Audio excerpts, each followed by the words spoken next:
राधे कृष्णा दोस्तों। तो चलिए हम आज की कहानी को शुरू करते हैं। एक संत को सुबह सुबह सपना आया। सपने में सब तीर्थों में चर्चा चल रही थी कि इस कुंभ के मेले में सबसे अधिक किसने पुण्य अर्जित किया। श्री प्रयागराज ने कहा कि सबसे अधिक पुण्य तो रामू मोची को ही मिला है। गंगा मैया ने कहा, लेकिन रामू मोची तो गंगा में स्नान करने ही नहीं आया था। देवप्रयाग जी ने कहा, हाँ वो यहाँ भी नहीं आया था। रुद्रप्रयाग ने भी बोला, हाँ इधर भी नहीं आया था। फिर प्रयागराज जी ने कहा, लेकिन फिर भी इस कुंभ के मेले में जो कुंभ का स्नान है उससे सबसे अधिक पुण्य रामू मोची को मिला है। सब तीर्थों ने प्रयागराज से पूछा, रामू मोची किधर रहता है और वो क्या करता है। श्री प्रयागराज जी ने कहा, वह रामू मोची जूता की सिलाई करता है और केरल प्रदेश के दीवा गांव में रहता है। इतना स्वप्न देखकर वो संत नींद से जाग गए और मन ही मन सोचने लगे कि क्या ये भ्रांति है या फिर सत्य। सुबह प्रभात में सपना अधिकतर सच्चे ही होते हैं, इसीलिए संत ने इसकी पुष्टि करने की सोची।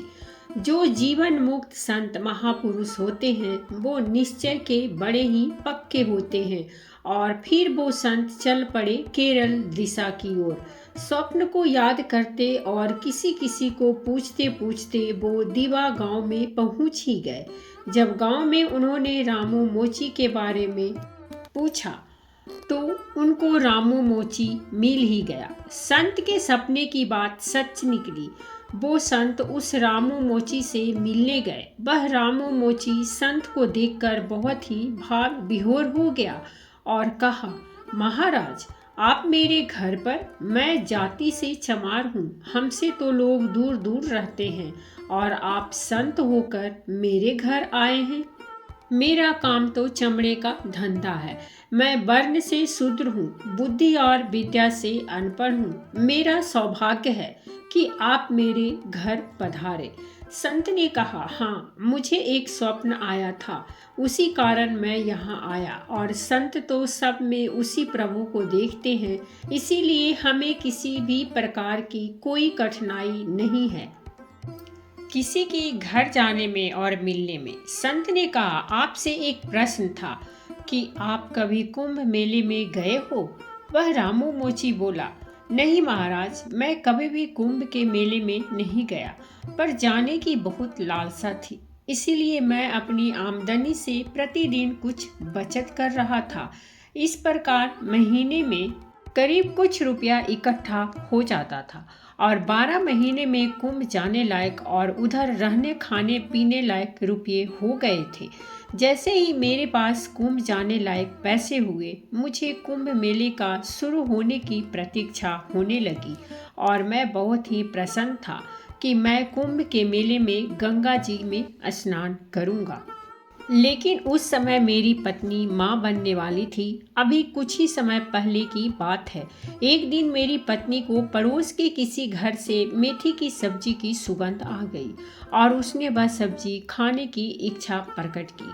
मैंने बड़े लोगों से सुना था कि गर्भवती स्त्री की इच्छा को पूरा कर देना चाहिए। मैं सब्जी मांगने उनके घर चला गया और उनसे कहा, बहन जी क्या आप थोड़ी सी सब्जी मुझको दे सकते हो?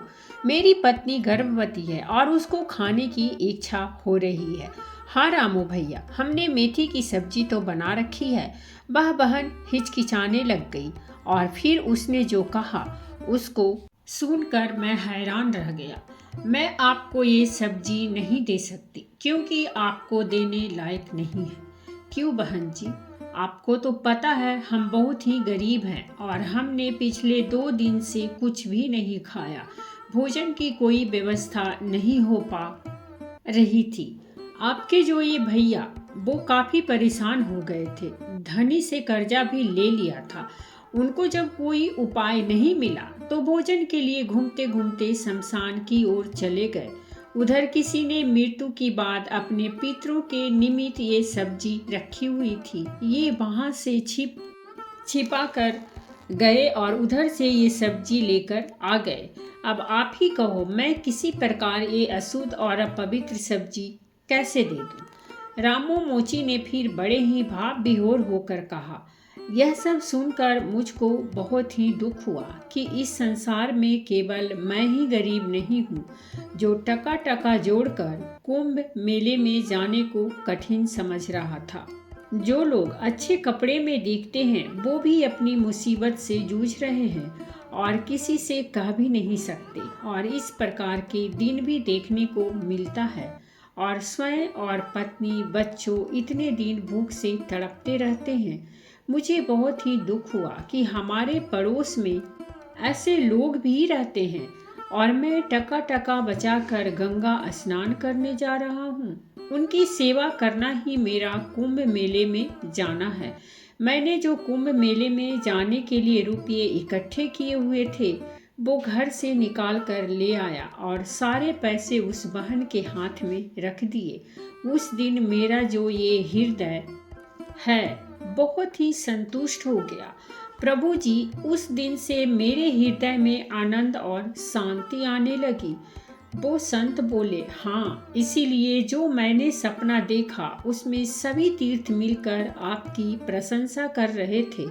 तो दोस्तों, ये थी हमारी आज की कहानी, और अगर कहानी अच्छी लगी हो तो प्लीज़ हमारे चैनल को सब्सक्राइब कीजिए, वीडियो को लाइक और शेयर जरूर कीजिए।